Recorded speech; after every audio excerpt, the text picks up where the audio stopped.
nesse ano, vários times da Europa se juntaram para formar uma liga que acabou não dando muito certo, né? E agora alguns clubes brasileiros também estão num movimento muito parecido. Você acha que isso vai dar certo ou não? Eu acho que se efetivamente a Liga Brasileira for lançada, vai dar certo. Eu acho que é um movimento que tem um potencial de levar, de trazer uma organização, de trazer uma união muito interessante para o futebol brasileiro.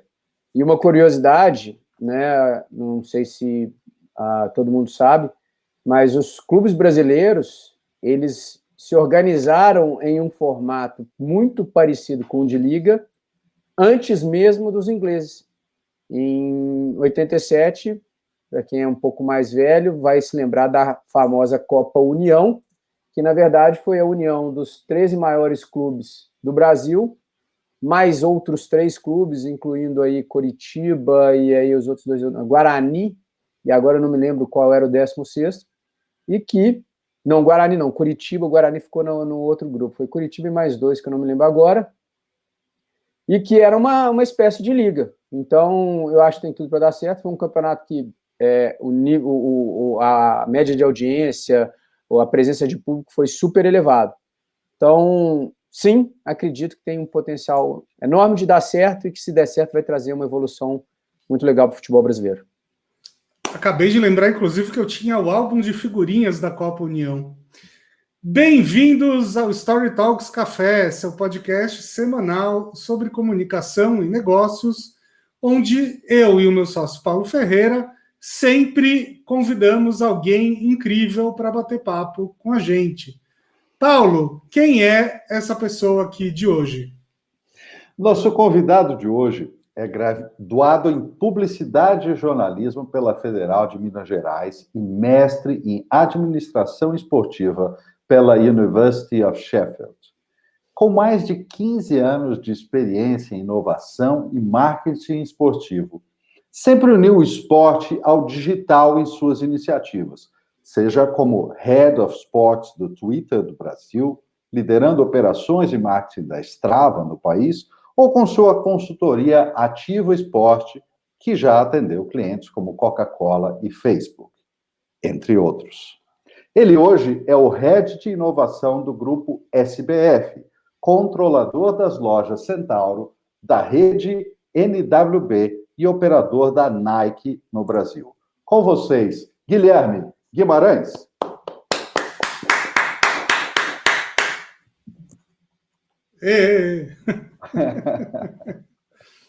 É um estádio, basicamente, Guilherme. Exato, estou entrando aí no gramado, né? Vamos lá. O professor já me deu as orientações e, se Deus quiser, a gente vai dar felicidade, dar alegria para essa torcida.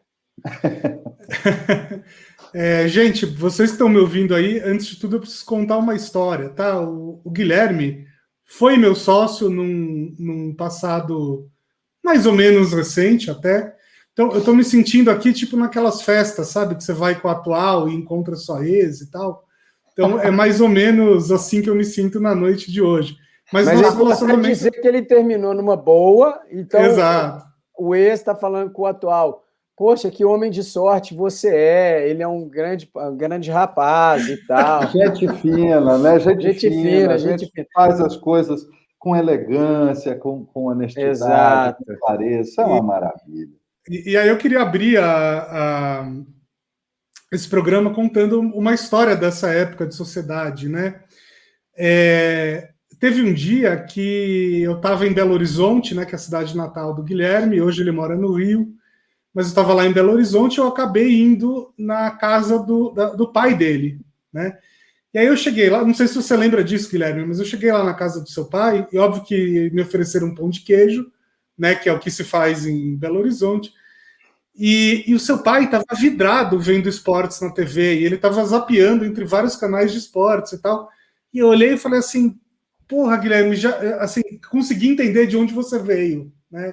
Entendi qual é a sua ligação com esse tema. E, inclusive, esse foi um dos motivos pelos quais depois eu acabei saindo da sociedade, né? Porque um dia eu acordei e percebi que, embora eu goste muito do tema de esportes, gosto de assistir esportes, eu não tenho esse tesão que você tem. E acho que o Guilherme acabou de cair aqui. Mas eu vou contando a história e depois ele volta. Ele volta, provavelmente, sim. E eu percebi que assim eu não tinha esse mesmo tesão, né, por esportes. Eu tinha tesão por, sei lá, por outras coisas, né, por outros assuntos.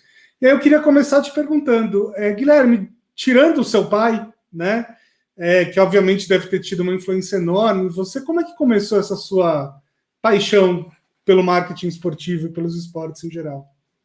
Cara, a paixão por esporte, eu acho que vem da minha família, assim, não só meu pai, minha mãe também sempre acreditou que o esporte ele fazia parte da educação, não era só uma atividade de lazer, uma atividade lúdica, né? Tanto é que era engraçado, assim, todos os meus colegas de time, de basquete, de futebol de salão, que foi os que eu joguei de maneira um pouco mais séria, quando eles perdiam média, a mãe falava, você não vai treinar hoje. E lá em casa nunca aconteceu. Tá certo que, assim, eu perdi média no colégio muito poucas vezes até. Mas, assim, minha mãe sempre falou, não é, perdeu média, não é que o esporte seja uma atividade lúdica, é um compromisso que, por acaso, você gosta. Mas sempre foi, assim, muito parte, assim, então...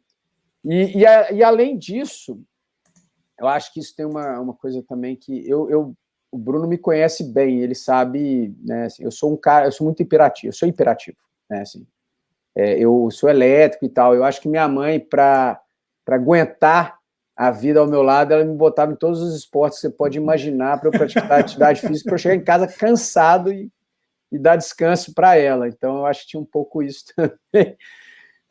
Mas, assim, brincadeiras à parte, eu acho que, cara, é de família, assim, né? E não só meu pai, minha mãe, mas, assim, meus primos, meus tios, todo mundo sempre muito, muito ligado ao esporte, né? E aí, quando o marketing esportivo, na verdade, ele veio já mais velho, né? Eu já na faculdade, eu já na universidade estudando engenharia. Um dia eu falei, cara, eu preciso trazer o esporte no meu dia a dia, né? E aí eu falei, o que eu vou fazer, né? Vou fazer educação física, jornalismo, e aí eu tinha um irmão de um amigo meu, que é amigo meu também, né? Na época ele era 2, 3 anos, ele é 2, 3 anos mais velho, mas na época isso era uma diferença, e ele falava de marketing esportivo já ali em 97, 8. Falei, opa, legal isso, porque é um negócio que mescla duas coisas que eu gosto muito, criatividade, essa coisa de pensar, né, e ser muito comunicativo, e o esporte, né? Então, foi assim, eu acho que surgiu. E depois, cara, virou quase uma obsessão, assim, eu sou com uma espécie de monotemático nesse sentido, né? Então, acho que foi assim, cara, foi uma coisa muito natural na minha família, assim. O esporte faz parte da discussão, do ambiente familiar, desde o começo, assim. E todo mundo é galo? Todo mundo é galo ou tem algum cruzeirense na sua família? Cara, essa parte é hilária, assim, é muito engraçada, porque, na verdade, assim, do lado do meu pai, o meu avô é cruzeirense. Olha. Só que a minha avó cara, talvez a mais fanática da família. Tanto é que teve uma época que minha avó teve um problema de saúde, o médico proibiu ela de escutar jogo do Atlético. E assim, a gente levava a sério, porque, pô, a velhinha lá e tal. E tinha umas histórias, cara, engraçadas, assim, Belo Horizonte, eu almoço, como, assim, né, aquela coisa de família mineira, o estereótipo, né, que a gente tem do mineiro, ele é bem realista, cara, ele é bem realista mesmo. Mineiro frequenta a casa de vó, de vô e fica.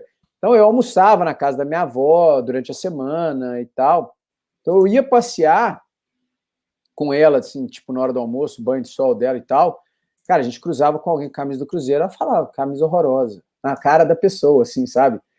E às vezes uns caras grandes, eu falo assim, vó do céu, você vai me ver morrer aqui, vó, tal.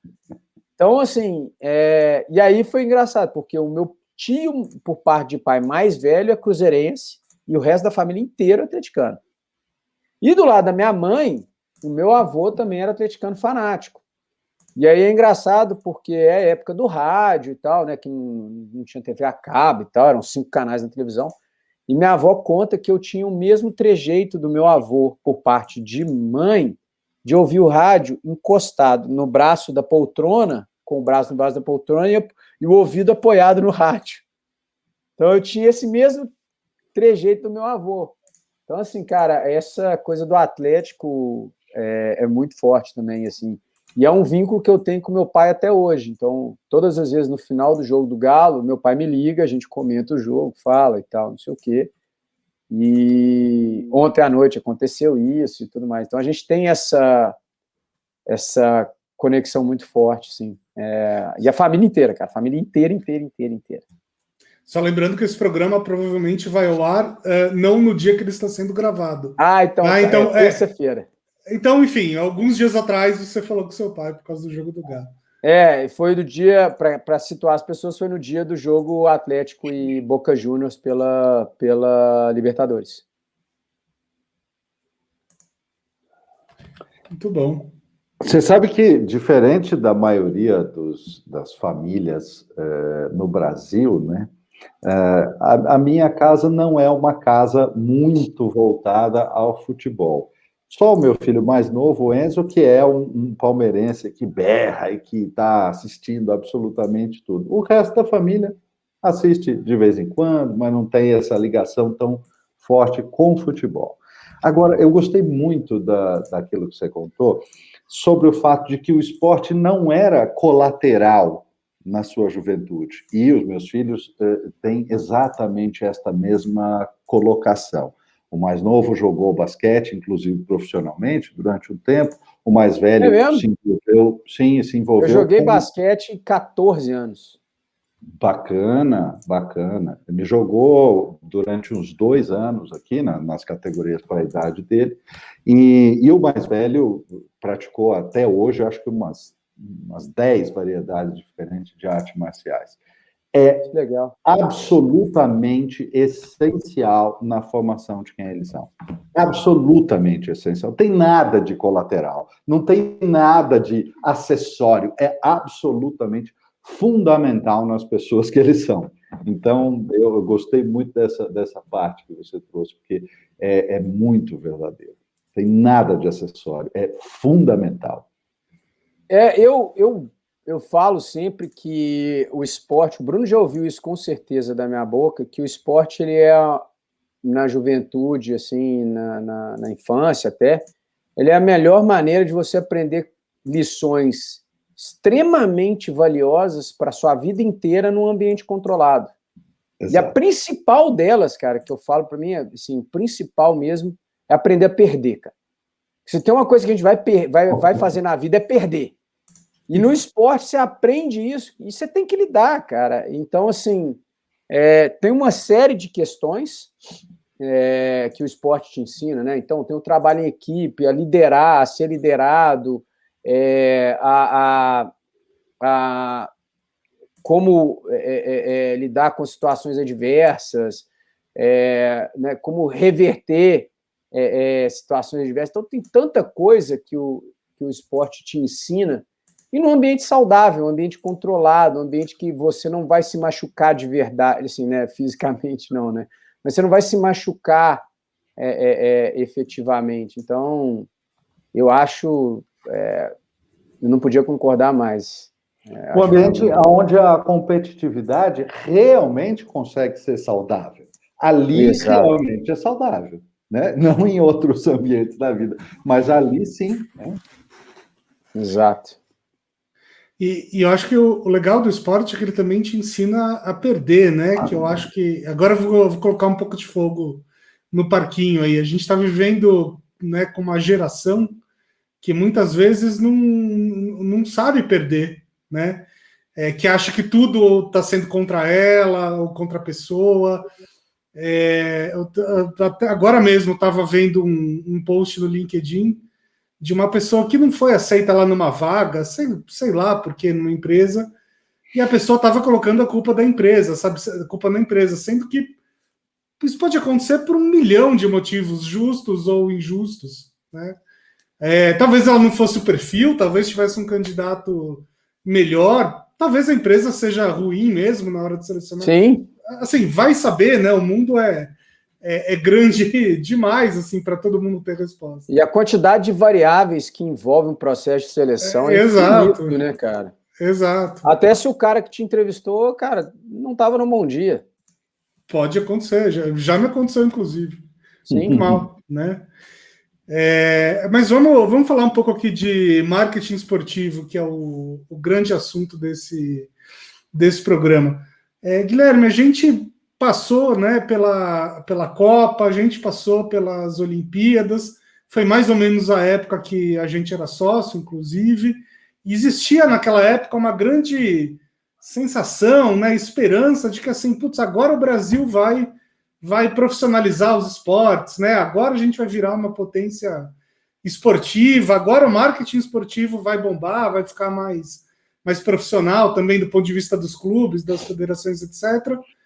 Putz, a verdade é que isso não aconteceu, né? Em muitos aspectos, acho até que a gente evoluiu um pouco, né? Por que você acha que isso aconteceu? Cara, essa é uma pergunta bem difícil resposta e uma complexa. Resposta que merece umas 3 horas, né? Cara, ou a dissertação de mestrado, doutorado, eu acho que talvez ela... A gente gosta de brincar dessas coisas aqui nesse programa. Pois eu diria que ela está mais para antropologia do que para o marketing, talvez, né, cara? Acho que tem muito a ver com a nossa forma de lidar, né? Assim, uma das coisas que para mim é muito... acho que essa questão de desperdiçar oportunidades mesmo.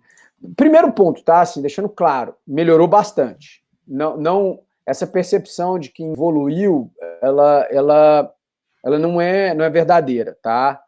Ela, assim, a gente vê em diversos aspectos, assim, muita melhora. E uma das coisas, cara, assim, eu acho, a gente acabou de passar por um momento de verdade, cara, que, assim,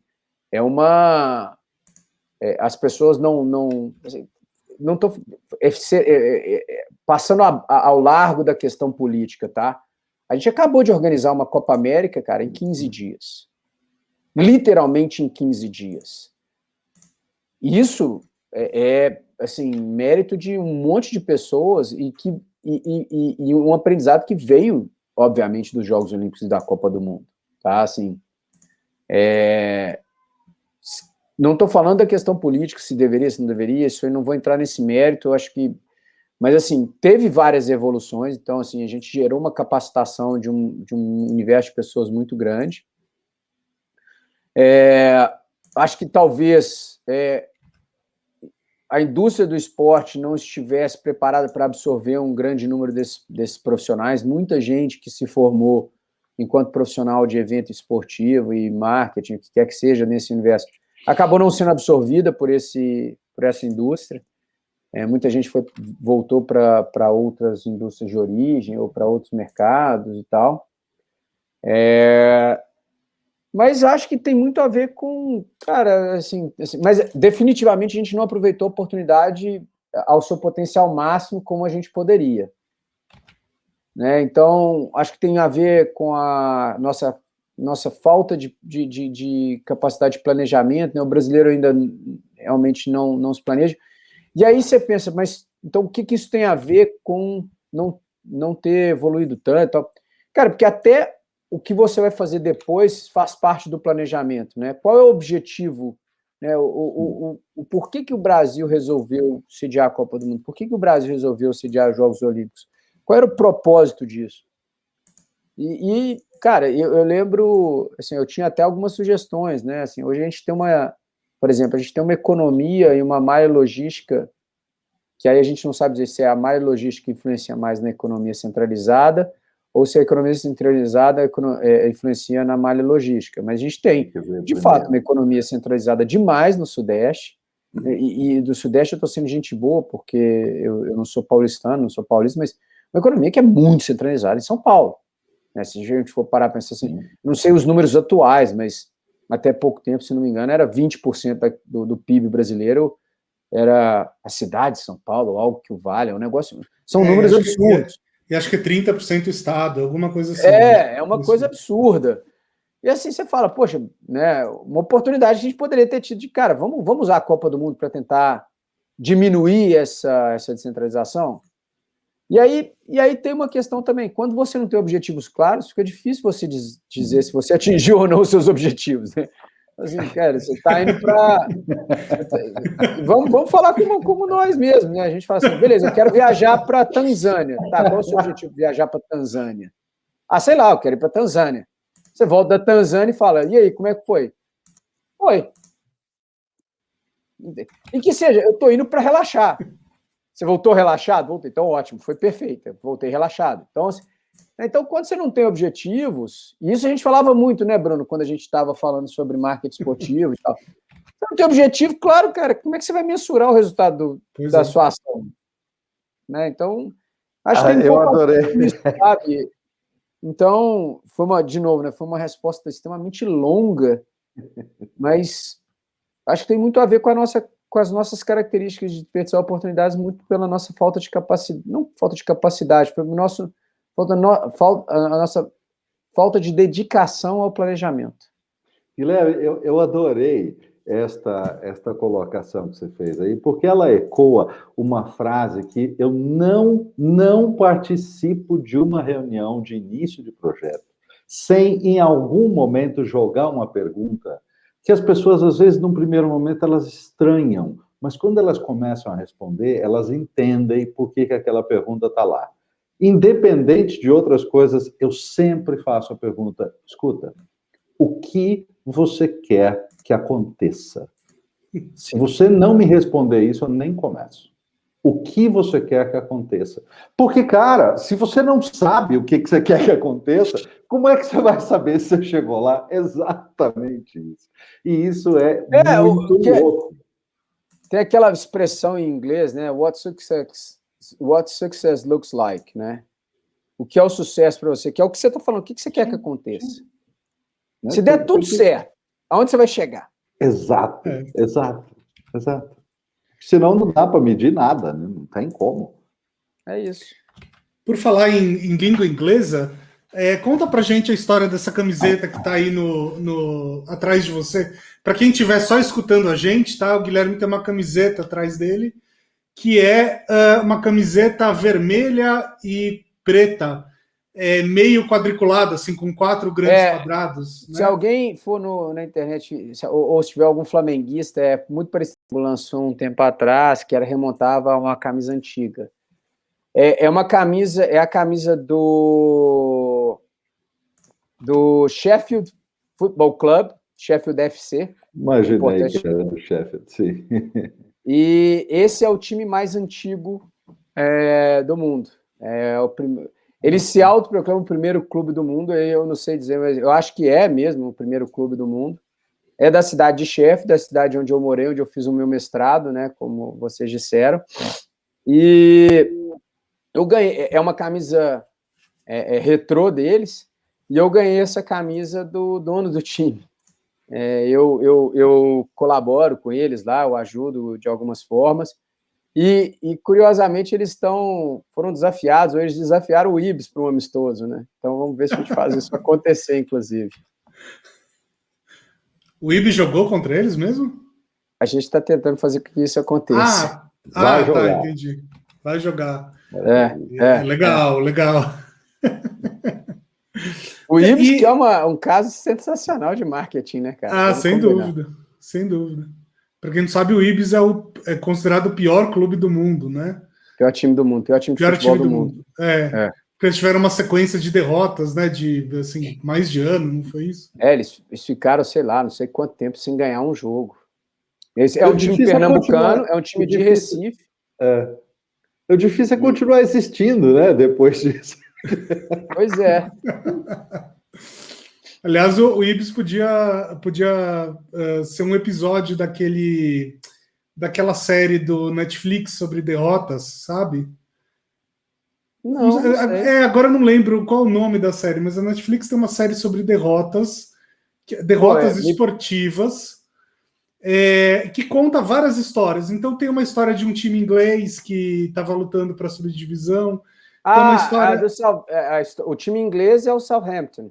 Acho que é. Mas aí tem uma história de um cara que era uma promessa do golfe que não se realizou.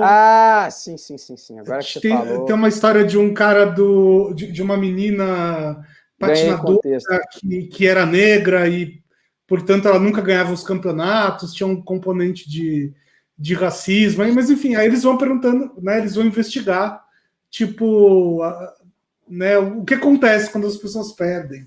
Uhum. Né? Então, o Ibis podia facilmente ser um episódio dali. Com certeza. Com certeza. Né? E continuar existindo e relevante, assim, né? De certa forma, né? A gente está falando do Ibis aqui, né? Pois é. Relevância. Isso é relevância. A gente está falando do Ibis e não está falando do Corinthians, por exemplo. Quer dizer, então o Ibis é mais relevante que o Corinthians.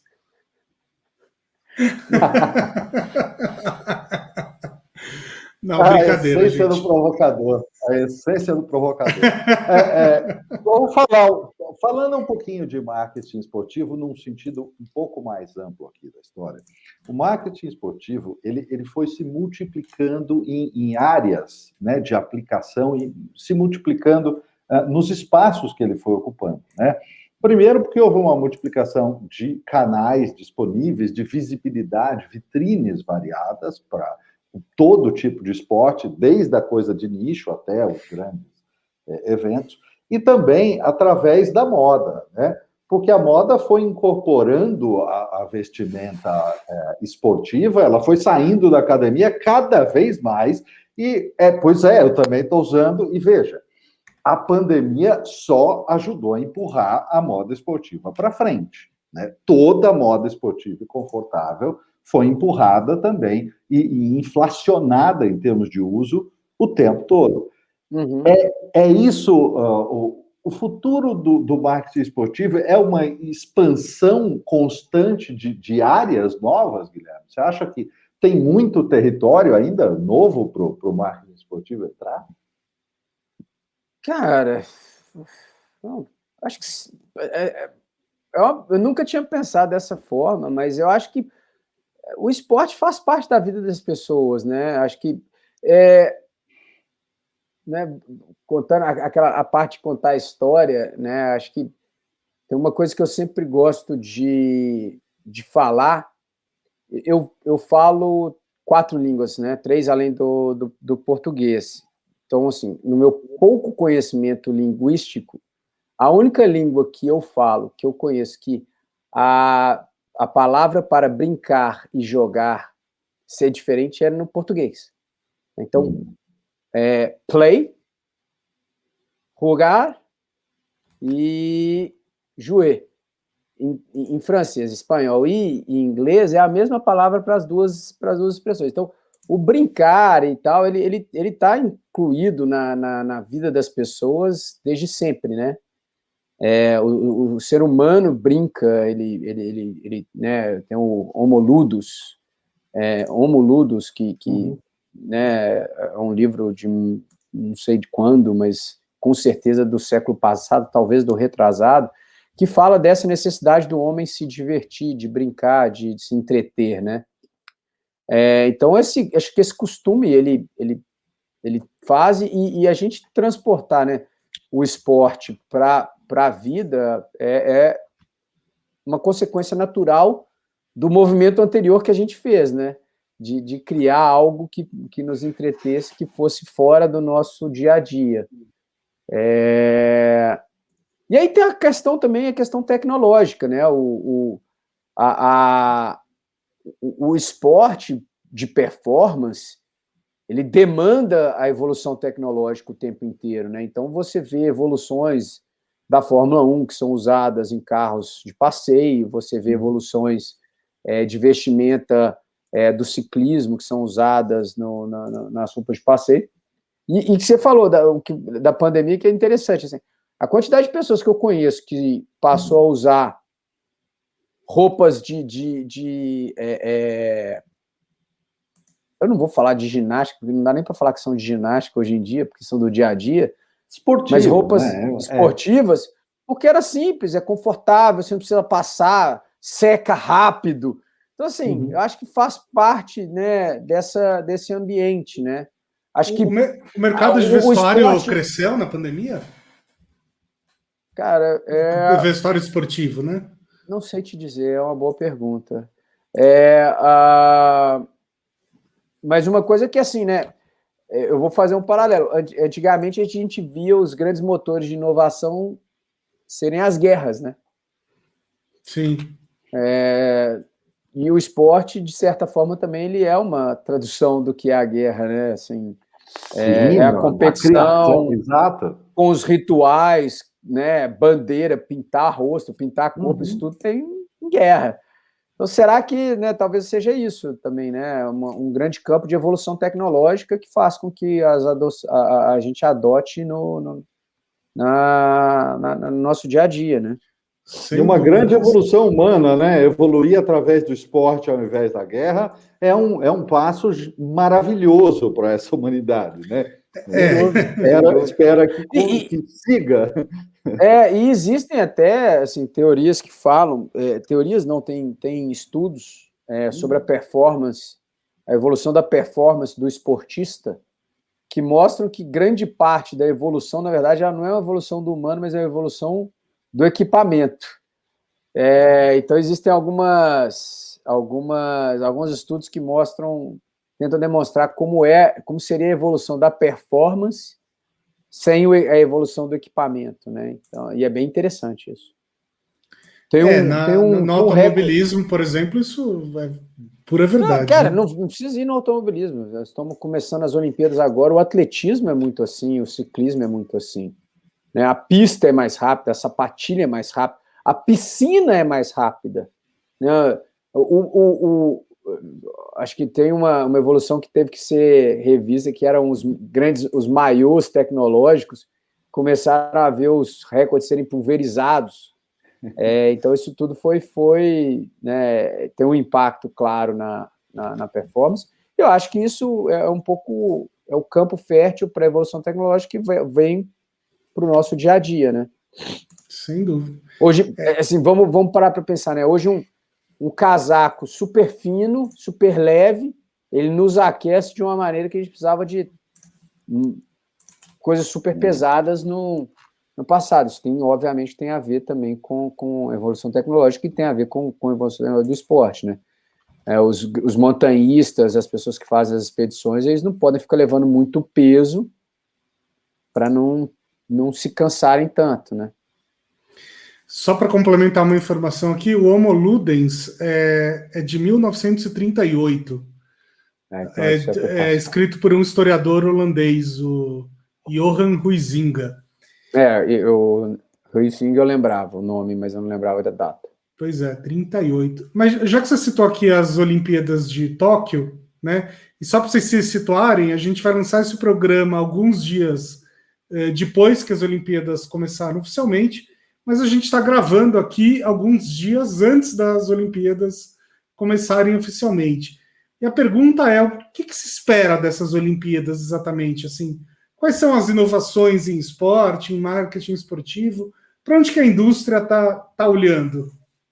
Cara, eu acho que vai ser, até por conta da pandemia, a gente vai começar a ver o uso da tecnologia para trazer o fã para mais próximo. A gente vai ver muita tecnologia nesse sentido, de engajamento do torcedor, de engajamento do fã, transmissões eventualmente mais imersivas, né, tecnologias que tragam esse tipo de oportunidade, uma vez que a gente não vai poder estar lá, né? Eu provavelmente, assim, eu tinha grande chance de estar lá, não fosse isso que está acontecendo. Eu juntar duas coisas que eu tenho vontade de fazer, conhecer o Japão e estar nas Olimpíadas, né? Nesse sentido, você aposta mais num caminho, digamos assim, pela interatividade ou pelo imersivo da imagem, tipo realidade virtual? Os dois. Tipo coisa? Os dois. Eu não acho que eles são excludentes, eu acho que eles são complementares. Eu acho que a interatividade ela é super importante, mas a imersividade, você viver, isso é muito... Vai acontecer. Eu acho que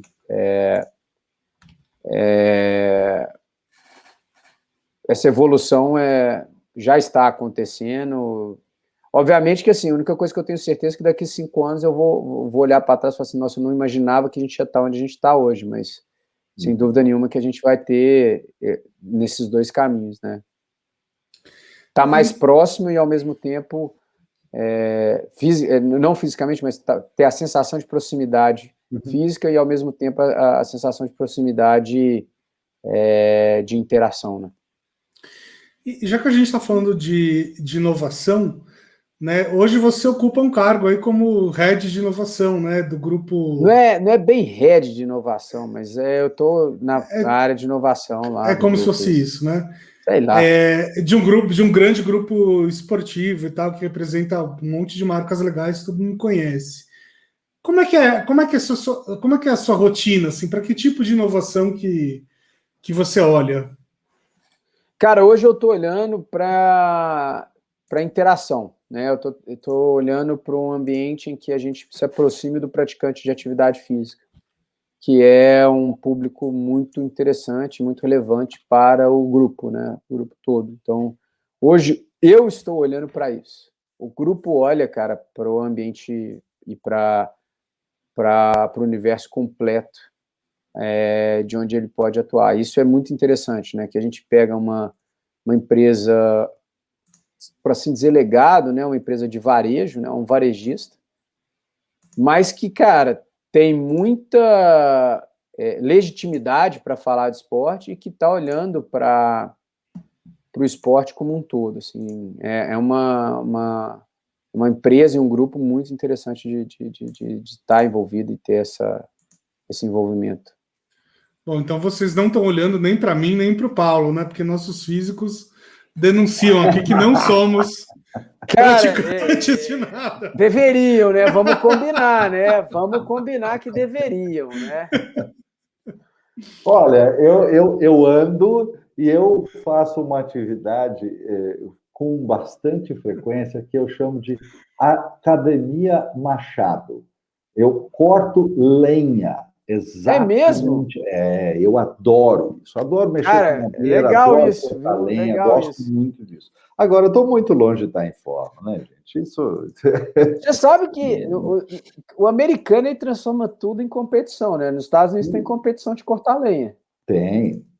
É uma coisa muito louca. É uma coisa muito louca. E assim, não se faz ideia do esforço envolvido nesta brincadeira. A coisa não é leve. Não, é pesado. Só o machado tem 1,5 metros e é um peso que é razoável. Então, assim. Não, Tem machado. envolvido. Não, e a quantidade de força que é necessária, e não só força técnica também, né, cara? É pesado.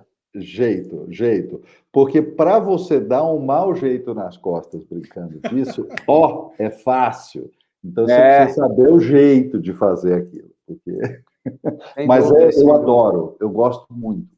Mesmo? Interessante. Adoro. Cara, então, assim, não é verdade o que o Bruno falou, porque vocês devem ter notado que eu não falei praticante de esporte.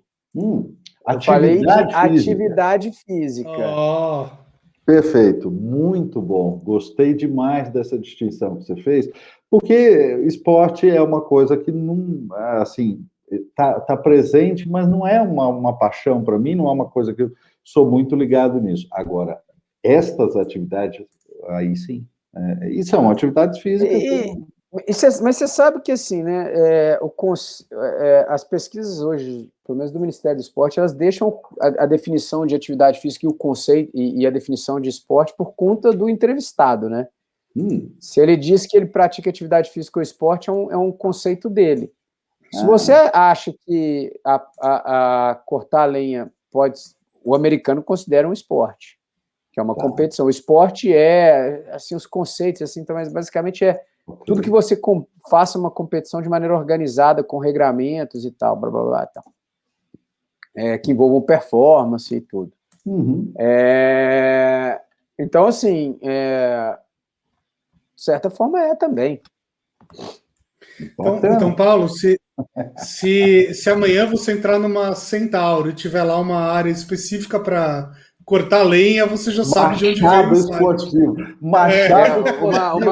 Uma camisa xadrez dry fit. Legal. Sensacional. Mas eu vou falar que eu gosto muito, porque, inclusive, assim, obviamente, meus filhos que têm 17 e 22, eles dão 15 voltas em torno de mim em qualquer atividade esportiva. Mas a hora que eles pegam o machado, aí a conversa é diferente. Porque tem que saber fazer, né? É outra brincadeira. Técnica, isso chama-se técnica. Exatamente. E Guilherme, ainda na área da inovação, e amarrando uma coisa que o Paulo já falou aqui, né, sobre o esporte entrando em outras áreas e tal, e sendo um tipo de canal para inovação humana mesmo, conta um pouco para a gente sobre essa nova iniciativa que você está envolvida aí com NFTs. Aliás, explica o que é NFT também antes para quem está ouvindo, porque acho que nem todo mundo sabe, né? Mas como é que é isso de juntar esporte com NFT? Cara, assim, né? Eu sou sócio fundador e investidor de uma empresa que traz o blockchain, traz o mundo de NFTs para dentro do entretenimento do esporte. Cara, a Block4 acredita que a tecnologia pode trabalhar exatamente num dos pontos que a gente estava tocando agora, que é melhorar a experiência do torcedor, melhorar a experiência do fã, né? E ele pode ser um fim por si só, né? Um objeto de coleção, um objeto de colecionismo, mas a gente acredita nele muito como ferramenta. O NFT, né, a sigla, ela quer dizer Non-Fungible Token, né, que é um token não fungível, que é basicamente algo que é único, que não pode ser substituído por outro igual. Né? Então,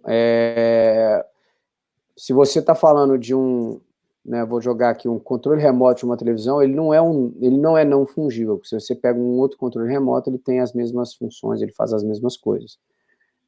Mas a minha aliança, ela é um token não fungível. A minha aliança, ela tem gravado ali e tal. Você pode substituir, produzir outra, eventualmente, mas ela não vai ser a mesma, ela não vai ser essa aliança, né? Que foi lá e tal, toda aquela simbologia que ela tem. Claro. E isso é usado através da tecnologia blockchain. A blockchain, ela faz com que você atribua a originalidade, a escassez e a procedência daquele objeto usando a tecnologia, né, daquele item, usando a tecnologia, e a tecnologia e de maneira descentralizada, que isso é o mais interessante. Você não precisa de um ente que corrobore aquilo, né? Então, hoje você tem objetos colecionáveis que têm um certificado de autenticidade.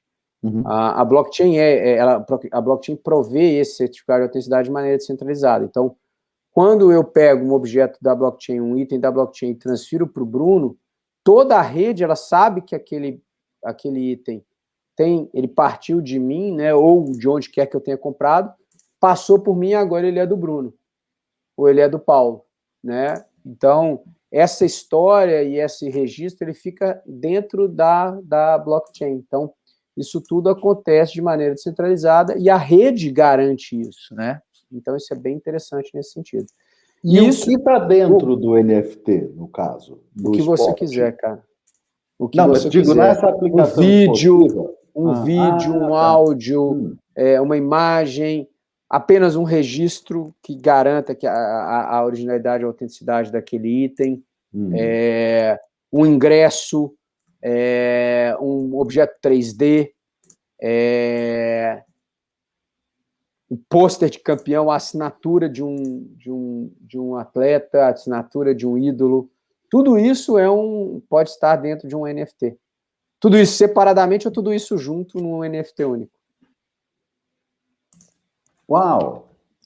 Tudo isso junto. Cara, que bacana essa ideia. Uau! Entendi. Vocês que são contadores de história, um NFT é uma história, ou ele pode ser parte de uma história.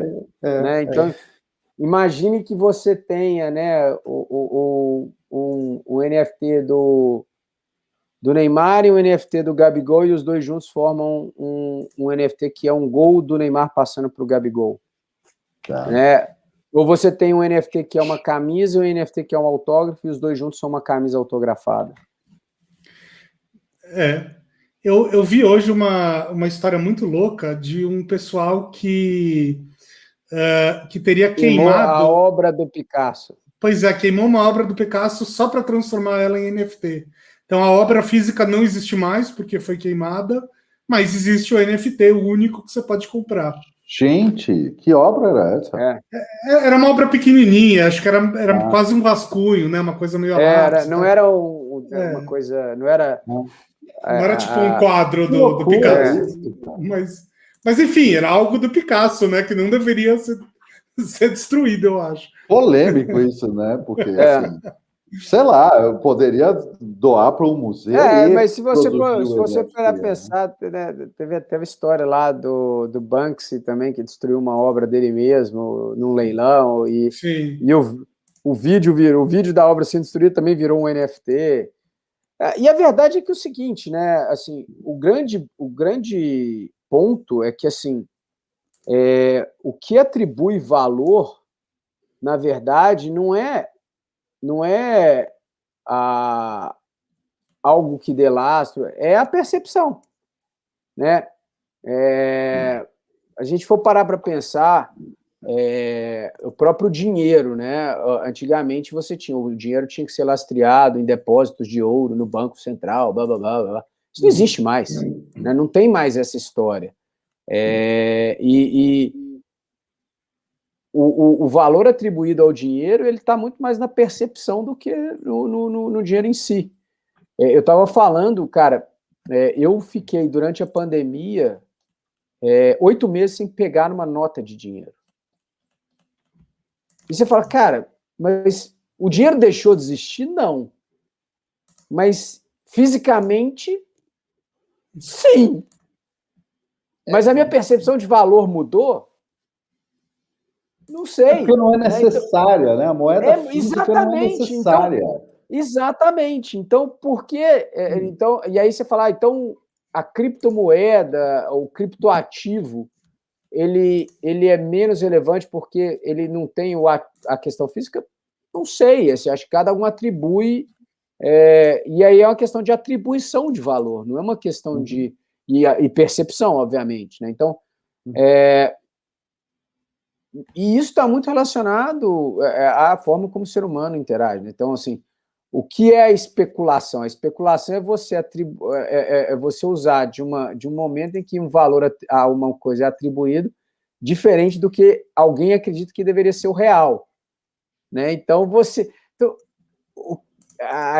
quando a gente começa a conjecturar sobre isso, é muito louco, porque a gente começa a falar de psicologia, de uma série de questões que você não tenha, talvez, uma questão lógica, tão lógica e tão racional quanto a gente acha que é, né? Então, é muito louco isso, cara, é muito louco. E talvez tenha uma questão geracional também, né? Assim, sem dúvida nenhuma. Nós somos uma geração que ainda valoriza muito o físico, mas meu filho que vai nascer aí daqui a pouco provavelmente não vai ter esse mesmo apego. Exato. Tem um estranhamento que permeia gerações, exatamente, né? Quando a gente fala de jogos, games, né? Aonde eles compram, os jogadores compram itens, né? Ou eles colecionam itens, ou eles skins, compram isso, skins e roupas e detalhes e armas, ou seja lá o que for, que só existem e que têm valor dentro daquele universo específico do jogo.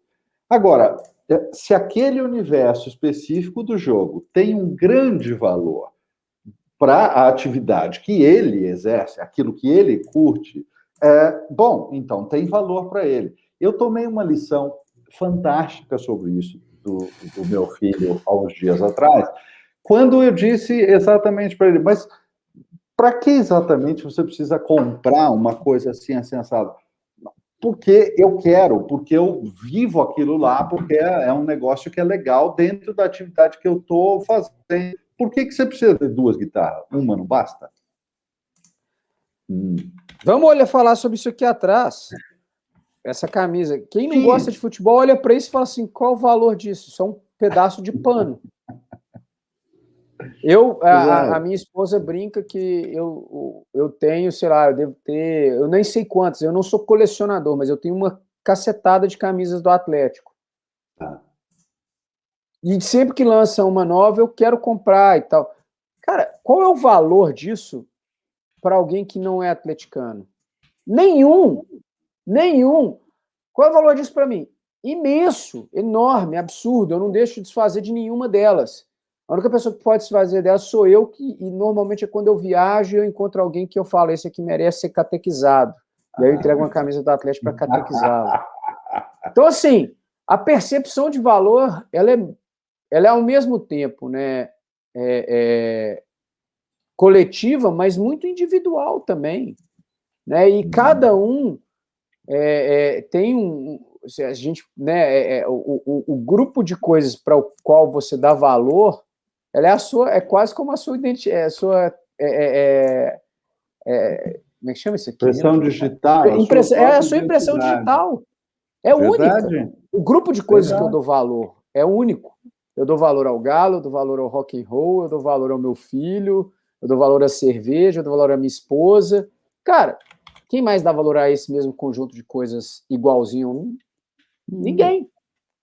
Então, tem um pouco de identidade de grupo, identidade coletiva, né? Que, cara, beleza, quando eu tô falando de rock and roll, eu tô dentro do grupo das pessoas que gostam de rock and roll. Estamos dentro. Quando eu tô para quem está ouvindo, a gente acabou de trocar aqui o símbolo do heavy metal aqui, tá, gente? Exato.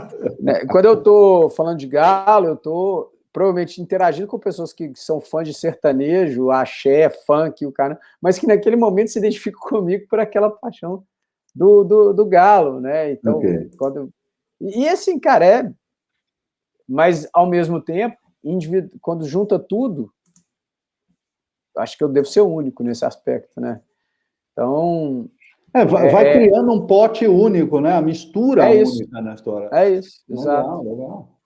Então... E essa percepção é única. E o Bruno falou um negócio muito bom, muito pertinente. É geracional pra caramba também, cara.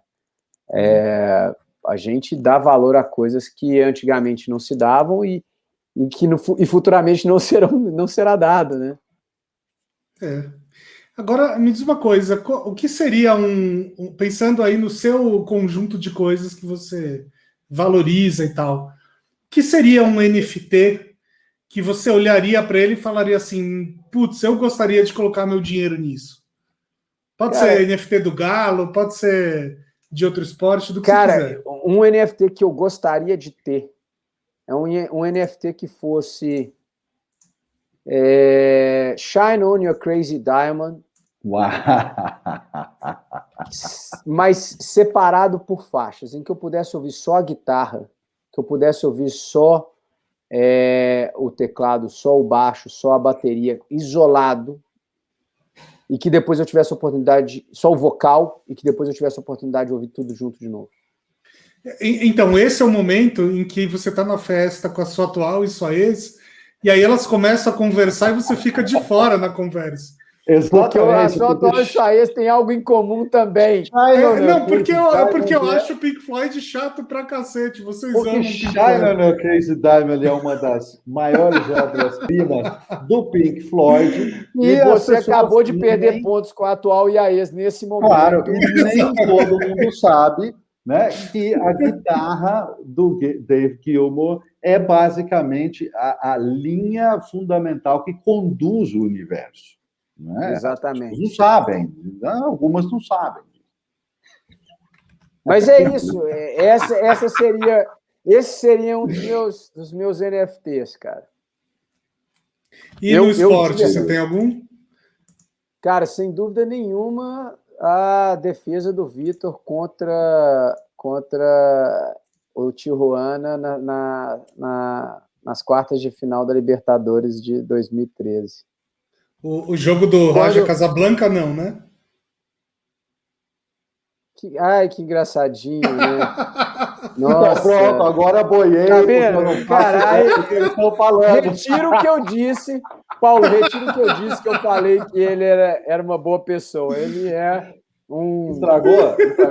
A hora do... Ele é um... E um pi! E vai pra pi!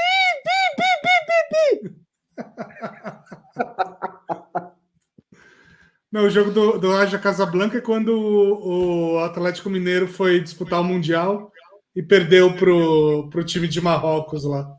Não chegou nem na final. Eu tava lá, by the way, né? Eu sei, é verdade, né? É verdade. Eu estava lá. Como não poderia deixar de ser. Mas a gente já percebeu que o Bruno é um cara de mau gosto agora que eu tô vendo. Então tem algum problema com você e comigo, Paulo. Porque ele não gosta de Pink Floyd, não gosta do Galo. Ele gostar da gente não é um bom sinal. E vem cá, quem está se interessando por NFT esportivo? Vocês estão falando com grandes marcas? Vocês estão falando com varejo? Como é que está esse mercado? Cara, uma coisa do mercado de NFTs e blockchain que eu acho que a única certeza que a gente tem é que o que ele é hoje não necessariamente é o que ele vai ser no futuro. É um processo que está no início e a gente vai ver muita evolução.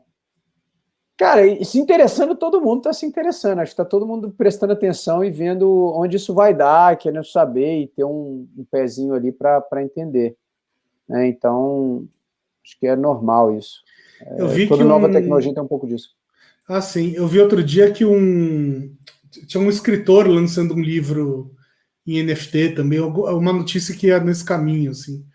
Achei super interessante, né? Você ser dono daquela obra única e tal. Sim. Bem interessante. Mas isso é um pedaço do que dá para fazer, né? Isso é só um começo, né, cara? Então, eu vejo muito potencial. E por falar em novas tecnologias, você fez sua tese de mestrado nisso, não fez? Como é que era? Naquele clube que era gerenciado. Era comunidades de marca e propriedades de entidades esportivas, e usando a tecnologia, exato. Aquele clube que você gerenciava. Split United. Conta esse caso aí pra gente, eu acho que é um caso muito legal. Na verdade, foi um clube de futebol, também bem pequeno, da Inglaterra, que foi comprado por internautas. Cada um dava 35 libras, e eles juntaram 30 mil, e viramos donos do clube. Né? E aí a ideia é que todas as decisões, ou grande parte das decisões, passassem por nós.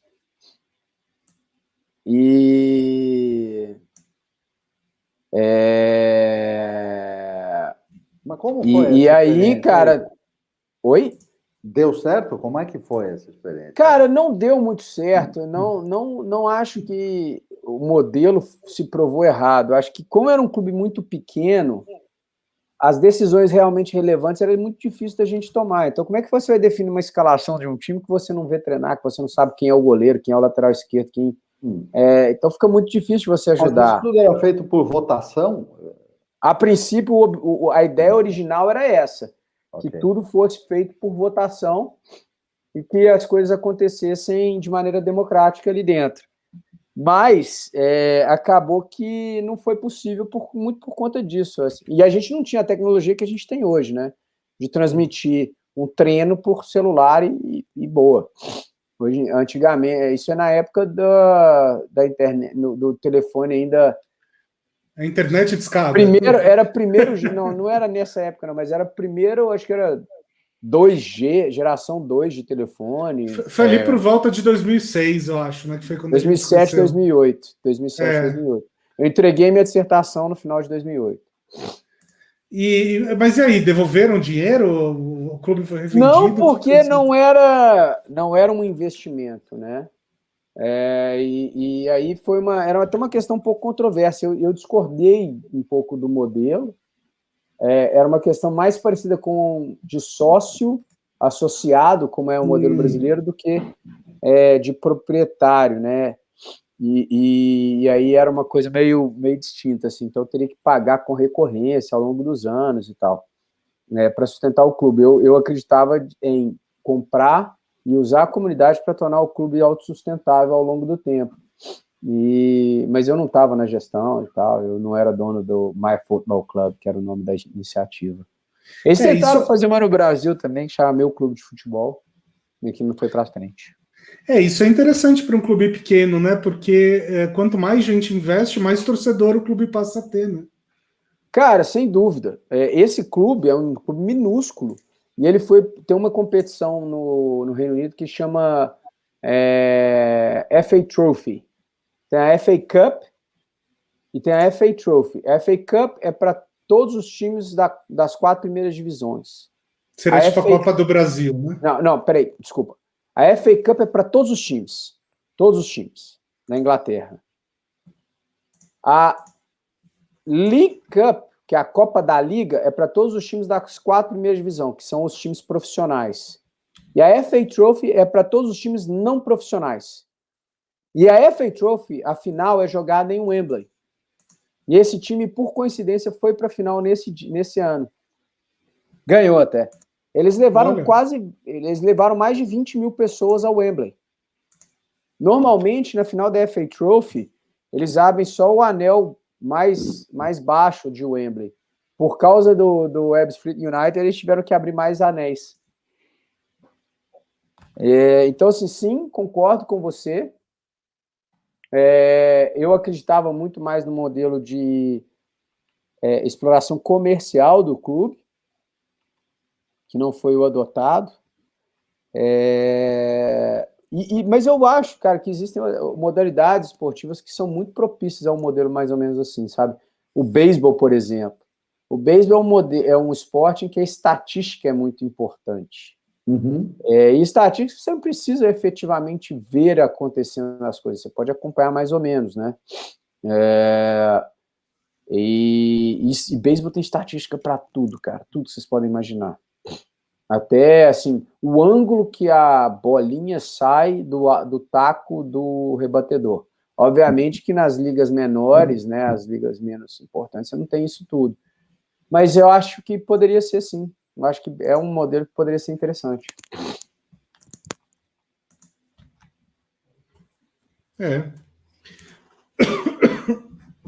Porque eu engasguei aqui. Não, tranquilo.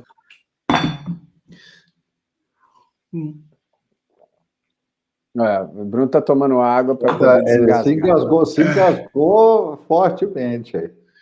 Não, pois é. Gui, você também passou aí por várias redes sociais, né, trabalhando em esportes, no Twitter, no Facebook. No Facebook eu era consultor, e depois teve o Strava, né? E o Strava também, exatamente, que é um aplicativo de corrida, né? É um aplicativo de monitoramento de atividade física e uma rede social de pessoas que praticam atividade física. Tem lenhador lá no Strava ou não? Cara, acho que não. O lenhador não tem, não.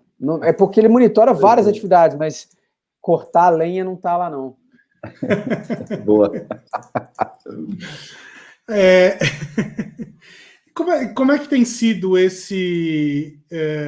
Isso passou pelo DAZN também, né? Que era tipo... Como é que chama? DAZN? Achava que era DAZN. É o DAZN, né? Que é tipo Netflix dos esportes, né? Dos esportes ao vivo, exatamente. Dos esportes ao vivo. Como é que as redes sociais, né? Enfim, essas empresas de tecnologia têm olhado para esse mundo dos esportes? A gente viu aí algumas experiências, né, do Facebook, por exemplo, transmitindo alguns jogos ao vivo, né? Acho que isso aconteceu no Atlético Paranaense, se eu não me engano. Enfim, você acha que as pessoas vão passar a consumir mais esportes fora da TV aberta mesmo? Cara, fora da TV aberta, acho que sem dúvida, cara. A TV aberta ela é muito limitada, né, cara? Se você for olhar, a grade é limitada, é linear e tal. Então, acho que sim, acho que é natural que isso aconteça. Lá fora isso já é realidade, né? Então, você já vê aí iniciativas pesadas nesse sentido. A Amazon transmite a Premier League na Inglaterra durante o mês de dezembro, boa parte do mês de dezembro. O DAZN mesmo tem o campeonato italiano na Itália, o campeonato japonês no Japão, o campeonato de beisebol do Japão no Japão, o campeonato alemão na Alemanha, a Champions League na Alemanha. Então, assim, cara, é uma realidade, assim. O que aconteceu no Brasil foi que a pandemia deu uma mexida, uma complicada no mercado, né? Assim, acho que as coisas ficaram um pouco complexas, mas acho que é inevitável que isso aconteça. A DAZN acabou saindo do Brasil, né? Oficialmente, ou não? Não. Hoje a DAZN transmite a Série C do Campeonato Brasileiro no Brasil. Ah, é? E o NBB também. O NBB também. Olha só que legal. Vou assinar um dia de curioso, assim, tenho muita curiosidade. Tem uma coisa que é muito legal nessa descentralização, né? Porque antigamente você não tinha opção para nada. Era aquilo ali, aquele jogo, aquela coisa que estava sendo transmitida, enfim, não tinha mais nada. Mas hoje em dia você tem uma multiplicidade de canais e telas que permite a alguns outros esportes que não são de multidões tão grandes, mas mesmo assim tem lá os seus milhares de pessoas que seguem aquilo que querem ver, que querem. Então, traz um outro perfil para isso, né? Muda muito como isso funciona em rede social em relação à televisão.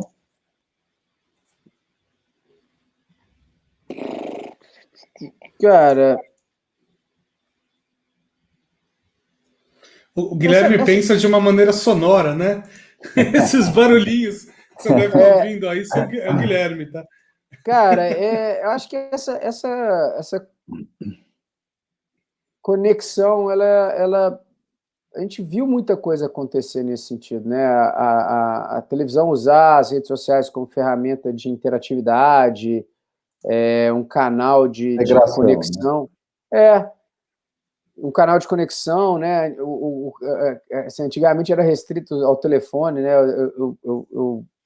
Eu lembro, acho que a gente vai lembrar aqui, não diga alô Cristina, né? Que era o auge da interação no início da década de 90, era isso, né? E hoje em dia, cara, a gente pensa a quantidade de coisas assim. Então, acho que as mídias elas vão se complementando, né? A gente ouve falar sempre, né? O rádio vai matar o jornal, a televisão vai matar o rádio, a TV a cabo vai matar a TV aberta, o streaming vai matar a televisão. Cara, a gente vai vendo que as coisas vão evoluindo e cada um vai se tornando e ocupando um lugar ali mais ou menos próprio, né? E eu acho que vão se reinventando, né? O próprio podcast, de certa forma, é uma reinvenção do que era do áudio, né? A mídia, a mídia a mídia falada, a mídia de som. Eu não sei, eu acho que é isso, é um pouco isso, essa complementaridade, né? É muito mais jogo, né? É muito mais jogo esse trabalho complementar do que esse pensamento substitutivo, porque, na verdade, o rádio continua tendo o lugar dele e o podcast ocupando um outro espaço, vindo para outra coisa, chegando para uma outra audiência. O rádio encontrou coisas que ele pode fornecer ao podcast E então Exato. tem toda uma troca aí que é muito legal, na realidade. Cara, e vai se complementando, e vai se somando. E a verdade é que, assim, o que a gente tem que fazer hoje é tomar cuidado com a quantidade de coisa que tem, né? Com a quantidade de informação e opção que a gente tem. Eu realmente, assim, o que eu tenho tentado fazer, assim, é pegar algumas e usar da maneira que me é mais conveniente. Eu acho que isso aqui é o grande barato, né?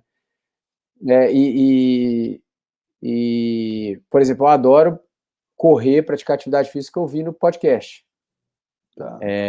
Me ajuda bastante. E às vezes são momentos interessantes, você ouvir coisas mais reflexivas e tal, porque você está ali sozinho e tal, né? Então, acho bem, bem interessante nesse sentido.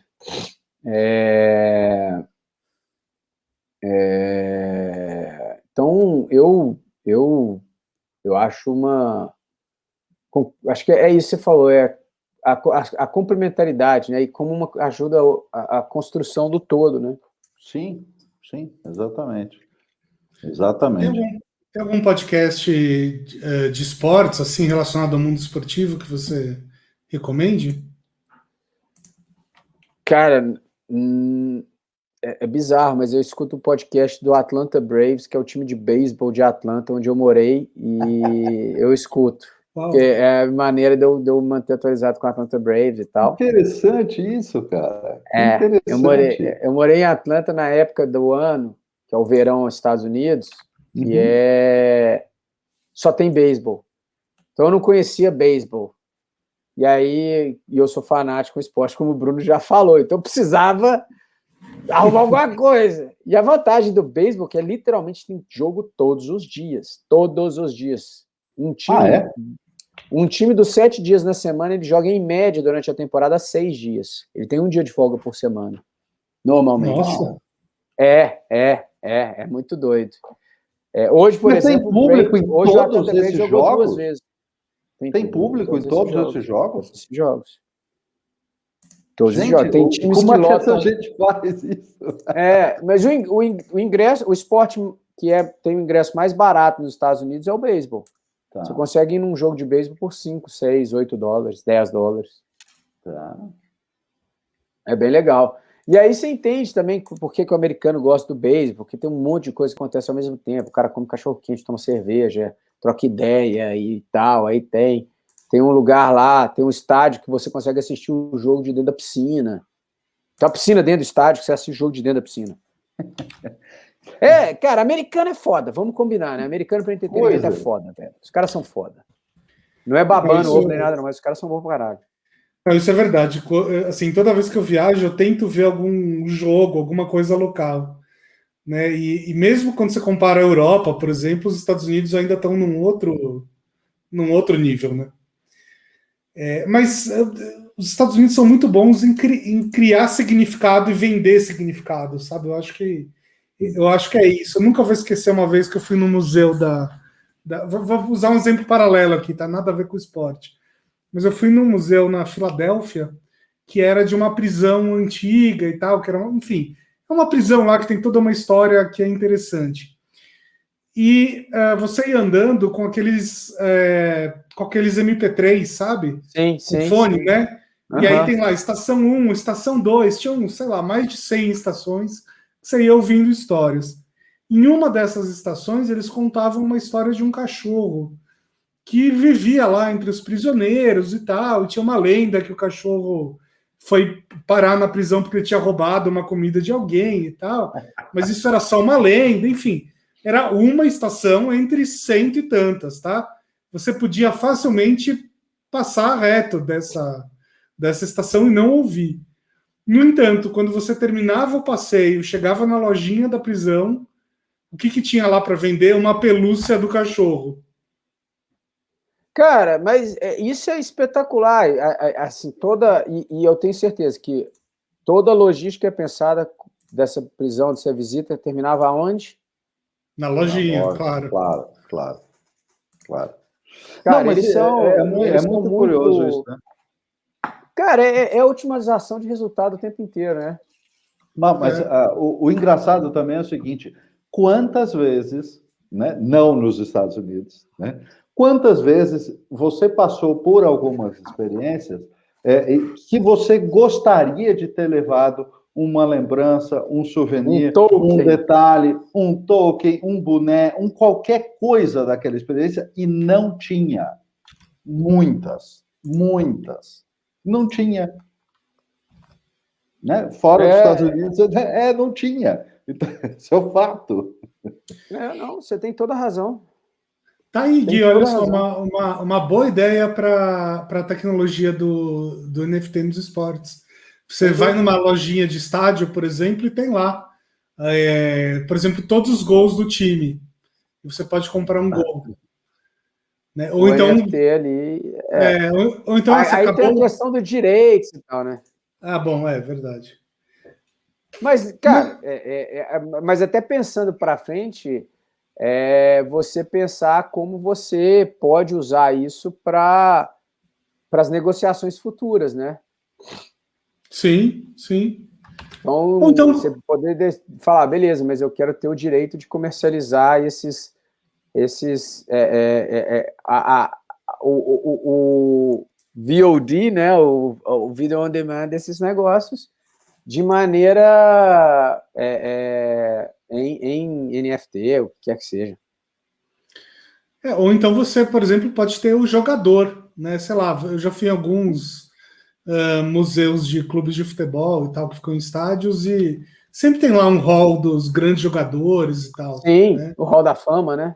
O Hall da Fama. Eu lembro que uma vez eu fui no Museu do Boca Juniors, em Buenos Aires, e tinha lá um quadro com todos os jogadores estrangeiros que já tinham passado pelo Boca Juniors. O Yarley lá. O Yarley, exatamente. E aí, assim, por que você não pode comprar aquele jogador? Né? Comprar o card daquele jogador, sei lá, alguma coisa desse tipo, sabe? Sim, sem dúvida. Eu tenho uma foto com o Yarley no Museu do Boca também. A gente estava lá no mesmo período, né? A gente passou o Réveillon lá, né?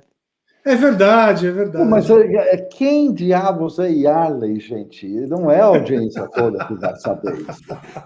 O Yarley é um jogador que jogou no Paysandu e depois foi contra... E aí ele, historicamente, acho que o Paysandu foi um dos primeiros times do Brasil a ganhar do Boca Juniors dentro da La Bombonera, com o gol do Yarley.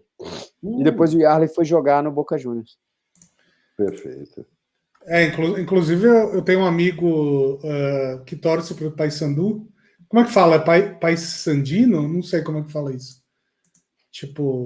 é tão raro que não precisa do não é raro, não. Lá em Belém tem um amigo meu piadista que diria paisando mal. Paisando mal. Mas ele diz que a vitória do Paysandu lá na Bombonera, na Libertadores, para ele é um dos maiores títulos da história do clube. Os caras tratam como um título mesmo. Mas foi o Paysandu, se não me engano. Cara, se não for o primeiro, acho que, sei lá, foi o primeiro desde o Santos de Pelé. Tem umas histórias, é muito louco, assim. É pesado. Ontem, né? O Atlético foi o primeiro time brasileiro a eliminar o Boca Juniors numa disputa de pênalti. É mesmo? O que é louco. O Boca nunca tinha perdido para um brasileiro em disputa de pênalti. Até ontem. Uau! É loucura, cara. Então, pela tradição, o Boca Juniors vai comprar agora o goleiro do Galo, é isso? Bom ponto. Bom ponto. Aliás, a NBA, o final da NBA foi ontem também, né? A final da NBA foi ontem. Ontem em relação à gravação do programa, tá? Não a quando vocês estão aí ouvindo. Foi terça-feira, dia 20 de julho. 20 de julho, isso. Pois é. E, assim, faz muito tempo que eu não acompanho a NBA. Eu acompanhava ali na época do Jordan, do Magic Johnson, que foi uma época meio de ouro, né? O que está acontecendo com a NBA nesse momento?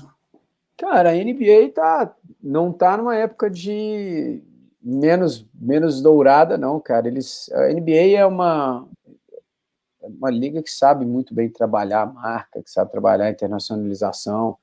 A diferença hoje é que você tem muito mais jogadores estrangeiros dentro da NBA e eles são muito relevantes. Então, por exemplo, o jogador que foi campeão ontem e foi o MVP e é um dos melhores jogadores da atualidade, é um grego. Um grego gigante e que é um jogador muito, muito, muito, muito bom. E acabou de...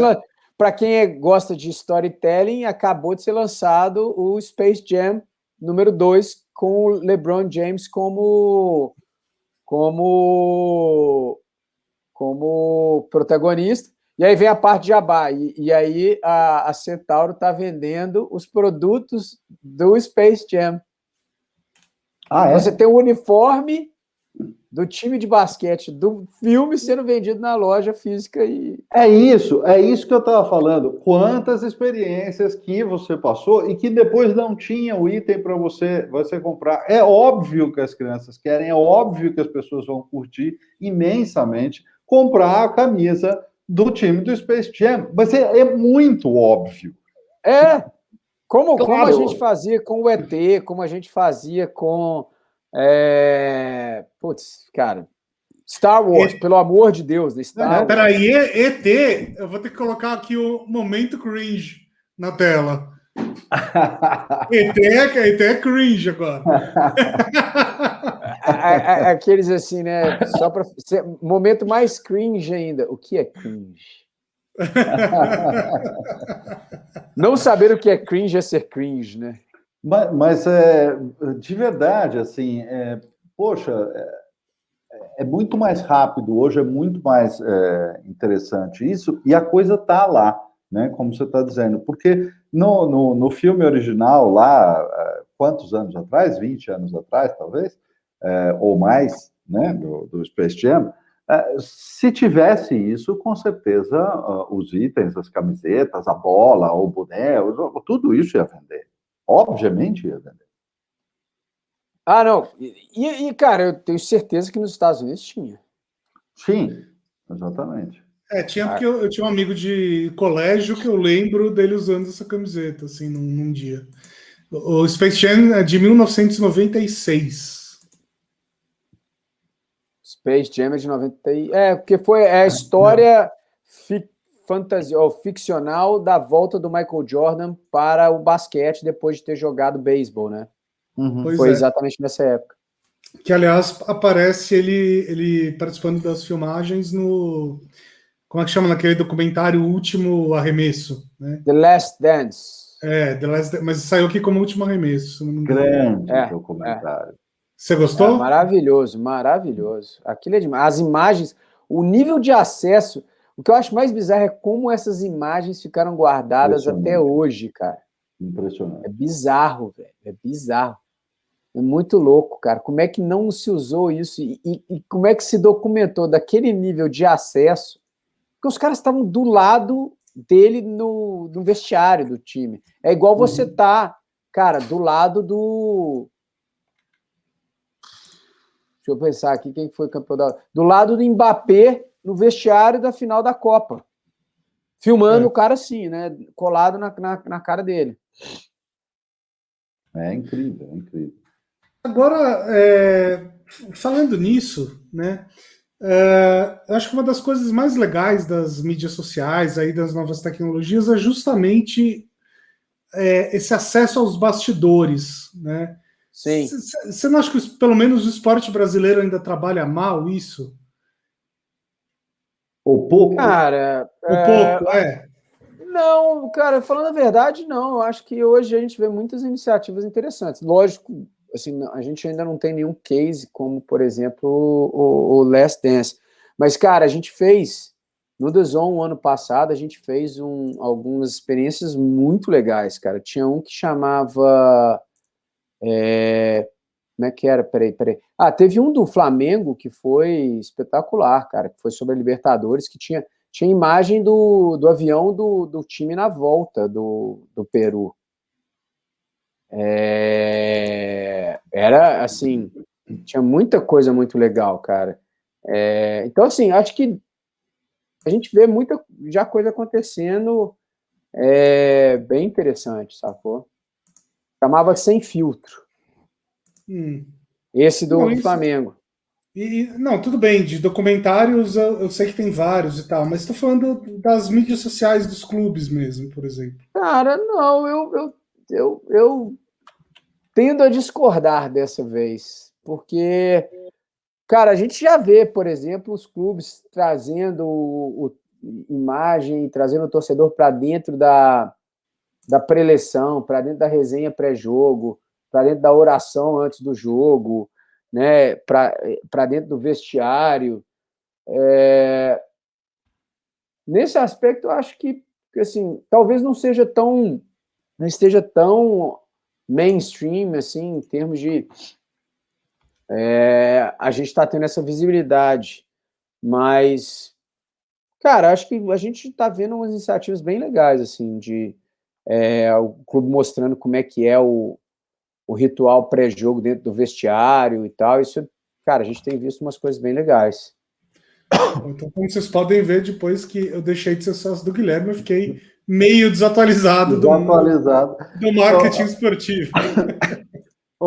Guilherme, os eventos e os esportes, né, esportes que são, né, grandes eventos, foram algumas das áreas mais afetadas aí nessa situação toda da pandemia. Gravemente afetadas, economicamente gravemente afetadas, Sim. eventos e esportes como um todo.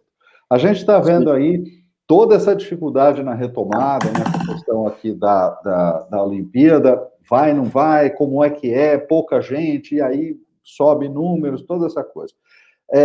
A minha sensação é que se a gente conseguir chegar num ponto em que a coisa esteja realmente segura, com um volume de vacinação grande, esteja realmente segura, basicamente vai existir uma explosão de gente indo para a rua para participar de evento na rua e evento esportivo na rua. O que você acha disso? Não tenho dúvida nenhuma, cara. Eu converso com, acho que, cara, todos os meus amigos, todo mundo fala, cara, como eu sinto falta de ir num jogo de futebol, como eu sinto falta de ir num show de música, como eu sinto falta de sentar num barzinho e tal. O problema todo é que a gente não consegue compensar tudo que foi perdido por conta essa demanda reprimida, né? Não dá para você compensar 1 ano e meio de fechamento com essa demanda reprimida, mas sem dúvida, eu acho que existe uma oportunidade de trazer de usar essa como é que foi a palavra que você usou aí? Essa gana de ir. Essa vontade, né? Essa explosão de vontade de ir para a rua, de ir para o evento. Exato. Né? Essa explosão de vontade, cara, e tentar criar algo perene, algo mais duradouro. Acho que existe sim uma oportunidade para isso. Mas eu não tenho dúvida, cara. Tá todo mundo alucinado para voltar reprimido nessa vontade. Mas talvez isso traga também, digamos assim, não, óbvio que tem uma explosão inicial, mas talvez isso traga uma curva longa aí, uma vez que resolvido que as pessoas possam voltar, talvez traga uma curva longa de valorização disso que dure 1, 2, 3 anos. Até porque não foi meia dúzia de dias, foi 1 ano e meio, 2. É um bom ponto. É um bom ponto e é um ponto a ser pensado em como explorar isso, né? Como usar isso para gerar uma relação de longo prazo, né? Porque por mais que você ouça falar de um monte de gente que sente falta, se a gente voltar, o nível de ocupação dos estádios, por exemplo, dos estádios de futebol brasileiro antes da pandemia, não era nem próximo de 100%, mas nem de longe, talvez 50%, se tanto. Então, acho que sim uma oportunidade, tá? Eu falo assim, ó, tá vendo? Quando não tinha, você fala assim, ó, até time da até jogo da segunda divisão eu estava querendo assistir. Chegou a hora. Inclusive, eu vi uma matéria hoje, acho que da BBC, se eu não me engano, que Londres acabou de abrir tudo, né? Assim, reabriu sem restrições. E o pessoal tratou isso como tipo um novo dia D, assim, o dia da libertação. né? E aí tinham imagens da galera tipo, fazendo fila nas boates, esperando meia-noite, porque a partir de meia-noite e 1, Londres estava aberta, né? Caralho, e o pessoal entrando nas boates e tal, como se não houvesse amanhã. Né, o pessoal fantasiado na rua, bêbado e tal. Mas isso é da característica deles, né? De andar Também. fantasiado e tal. Mas, cara, eu não sei vocês, mas eu não vejo a hora. Eu não aguento mais. Não aguento mais. E eu não tenho dúvida que, cara, daqui a 10 anos, né, o Bruno, que vai ser papai aí logo menos, no seu caso, o filho aqui mais que 10 anos, porque ele vai estar estudando. Cara, os livros de história vão dizer, cara, as pessoas passaram 1 ano e meio dentro de casa, e aí vai ter uma tecnologia super, ultra, mega blaster, Rebels, que o pessoal ainda vai falar, caraca, você ficou 1 ano e meio em casa sem isso, que seria o nosso Netflix, né? Caraca, puta que eu pariu, Boa. Não, como a gente olha lá para a gripe espanhola e fala, meu Deus, os caras não tinham internet, né? Como é que eles viviam? Porra, os caras não em casa. Nada, velho. Caralho. Exatamente isso. Modificações, evoluções, novos momentos aí. Mas eu acho que todas as iniciativas que saibam trabalhar este momento do retorno, fazendo ofertas, fazendo propostas para as pessoas que estejam apontadas para um médio e longo prazo. Porque as pessoas vão estar muito dispostas a considerar isso. Né? Eu estou indo num show aqui, mas eu posso comprar ingressos para os próximos 6 meses. As pessoas vão considerar isso nesse momento. Seriamente, não tenho dúvida. Só lembrando também, gente, que assim, o vírus não vai deixar de circular, né? Acho que vai ser muito difícil. As pessoas vão continuar pegando, só não vão continuar morrendo, né? É o que dizem, né? E é o grande mérito da vacina, né? A vacina diminui a possibilidade de, sei lá, de mortalidade em 90x%, de internação grave em 80x%, mas de contaminação ela não joga para zero, ainda tem uma possibilidade razoável de contaminação. Mas até aí, quer dizer, muda o cenário. Pô, tá valendo, né? Muda completamente. Tá valendo. Né? Se eu não vou ser internado e não vou morrer, tá bom pra cacete, né? O que eu acho é que ainda acho que a nossa geração, uma parte das pessoas ainda vai viver sob o trauma, sabe? Eu acho que tem muita gente uma parte expressiva das pessoas ainda vão ter muito medo de sair, mesmo com vacina, mesmo com qualquer coisa, sabe? Cara, eu concordo com vocês, mas espero que essas pessoas saibam lidar, porque assim, acho que o maior impacto dessa pandemia, sem dúvida nenhuma, foi no psicológico e na cabeça das pessoas, né, cara? Sim, sem dúvida. E vai longe a modificação da forma que as pessoas olham e valorizam determinadas coisas, e como elas vivem, e como elas usam o tempo. Vai longe, por décadas a gente entender o impacto disso ainda. Tem um longo caminho de entender a transformação ocorrida aqui, que estamos ainda dentro dela. Então, gente, vejam que interessante. Chamamos aqui hoje o Guilherme Guimarães para falar sobre marketing esportivo e falamos sobre tecnologia, pandemia, antropologia, olha como psicologia, né? Olha como o esporte pode ser diverso e é realmente transversal a vários assuntos humanos. Né? Muito falei legal. Que a prática esportiva é uma metáfora para a vida, né? Uhum. Pois é. Então, Gui, muito obrigado pela presença, foi muito legal ter você aqui com a gente. Que bom que a Atual e a E se entenderam aí, agora vocês podem falar de Pink Floyd, vocês podem até fazer um projeto juntos, se quiserem. E E queria pedir para vocês que estão ouvindo, né, para se inscreverem no canal. Se você estiver vendo aqui no YouTube, também se inscreva, clica no sininho, faz essas coisas aí, dá o seu like, tá? Enfim, a gente quer aumentar a nossa audiência, a gente quer que o nosso programa chegue a cada vez mais pessoas. Se você tem aquele seu amigo que curte esse assunto, curte marketing esportivo, mande esse programa também para o seu amigo. E Gui, deixo aqui um momento final para você fazer o seu jabá, né? Conta aí como é que as pessoas te acham, como é que as pessoas entram em contato para saber da sua empresa, enfim. Cara, se quiser falar. Primeiro de tudo, agradecer, foi divertido, cara. Acho que foi mais do que tudo, foi gostoso o papo. Acho que a gente deveria marcar outro quando a pandemia deixar com o chopp na mesa. Bom. E, cara. Aí você tá querendo roubar minha namorada. Porra. Chopp na mesa?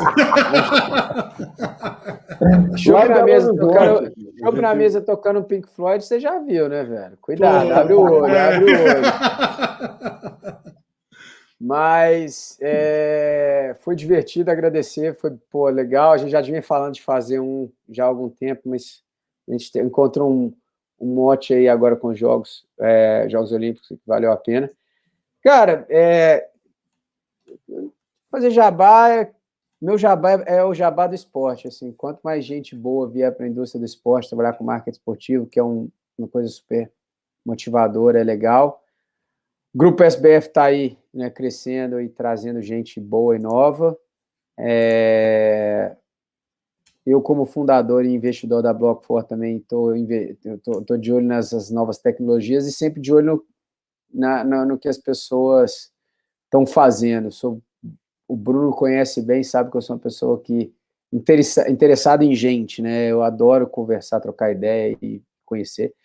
E aí, quem quiser, eu estou no Twitter, no @Gui Guimarães, e no LinkedIn, linkedin.com/Gui Guimarães também. Sempre aberto a uma boa conversa, a uma boa conexão. E que eu puder ajudar, à tua disposição.